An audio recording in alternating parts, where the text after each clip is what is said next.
विंध्यवासिनी नमः। श्री जगदम्बिकाय नमः। ओम ऐं ह्रीं क्लीं चामुंडाय विच्चे। श्रीमद्देवी भागवत महापुराण पूर्वार्ध प्रथमः स्कंदः अथ प्रथमो अध्यायः।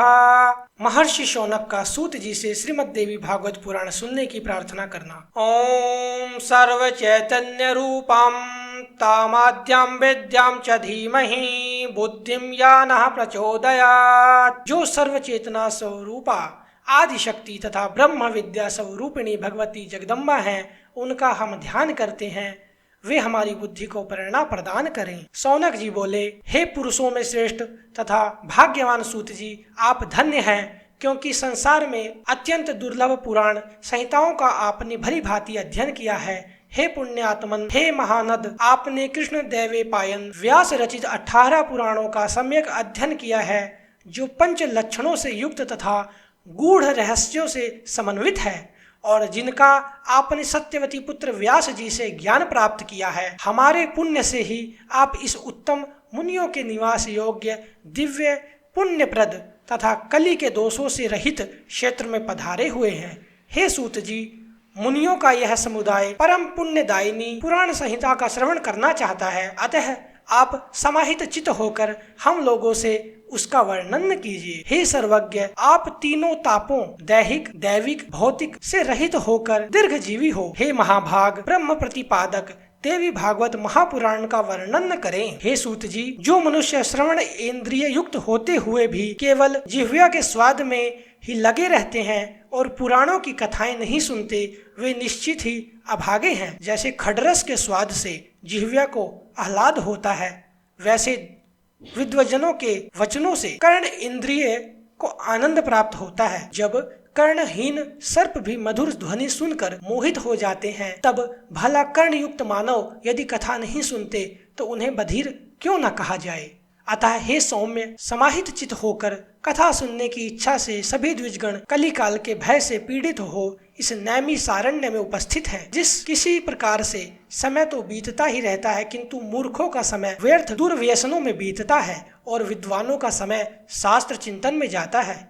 शास्त्र भी विचित्र प्रकार के तर्क वितर्क से युक्त हैं। पुराण 3 प्रकार के तथा शास्त्र विविध प्रकार के हैं, जो नानाविध वाद विवाद तथा छल प्रपंच से युक्त हैं और अहंकार तथा अमर्ख उत्पन्न करने वाले हैं। वे अनेक अर्थवाद तथा हेतुवाद से युक्त और बहुत विस्तार वाले हैं। उन शास्त्रों में वेदांत शास्त्र सात्विक, मीमांसा राजस तथा न्याय शास्त्र तामस कहा गया है, क्योंकि वह हेतुवाद से परिपूर्ण है। इसी प्रकार हे सौम्य, आपके द्वारा कहे गए पुराण कथा भेद से 3 गुणों वाले तथा 5 लक्षणों से समन्वित है। आपने यह भी बताया है कि उन पुराणों में यह श्रीमद् देवी भागवत 5वां पुराण है, पवित्र है, वेद के समान है और सभी लक्षणों से युक्त है। उस समय आपने प्रसंगवश अत्यंत अद्भुत मुमुक्षु जनों के लिए मुक्तिप्रद मनोरथ पूर्ण करने वाले, धर्म में रुचि उत्पन्न करने वाले जिस पुराण को संक्षेप में कहा था, उस उत्तम पुराण को विस्तार पूर्वक कहिए। उस दिव्य तथा कल्याणमय श्रीमद् देवी भागवत पुराण को हम सभी द्विजगण आदर पूर्वक सुनने की इच्छा रखते हैं। हे धर्मज्ञ, गुरु भक्त एवं सत्वगुण से संपन्न होने के कारण आप कृष्ण दैवेपायन के द्वारा कही गई इस प्राचीन संहिता का ज्ञान प्राप्त कर चुके हैं। जिस प्रकार देवता लोग अमृत पान करते हुए तृप्त नहीं होते, उसी प्रकार हम लोगों ने भी यहाँ आपके मुखार विंद से निकली अन्य कथाएं सुनी, किंतु अभी भी हम तृप्त नहीं हुए हैं। हे सूत जी, उस अमृत को धिक्कार है जिसके पीने से कभी मुक्ति नहीं होती, परंतु इस भागवत रूपी कथा सुधा के पाने से तो मनुष्य शीघ्र ही भव संकट से मुक्त हो जाता है। हे सूत जी, अमृत पान के लिए तो हजारों प्रकार के यज्ञ किए गए हैं, उनसे भी सर्वदा के लिए हमें शांति नहीं मिली। यज्ञों का फल तो केवल स्वर्ग है। पुण्य क्षीण होने पर पुनः स्वर्ग से मृत्युलोक में लौटना ही पड़ता है। इस प्रकार निरंतर आवागमन के चक्र में आना जाना लगा रहता है। हे सर्वज्ञ, त्रिगुणात्मक काल चक्र में भ्रमण करते हुए मनुष्यों की ज्ञान के बिना मुक्ति कदापि संभव नहीं है। इसलिए सब प्रकार के रसों से परिपूर्ण तथा पुण्यप्रद श्रीमद् देवी भागवत पुराण कहिए, जो पवित्र मुक्तिदायक गोपनीय तथा मुमुक्षु जनों को सर्वदा प्रिय है।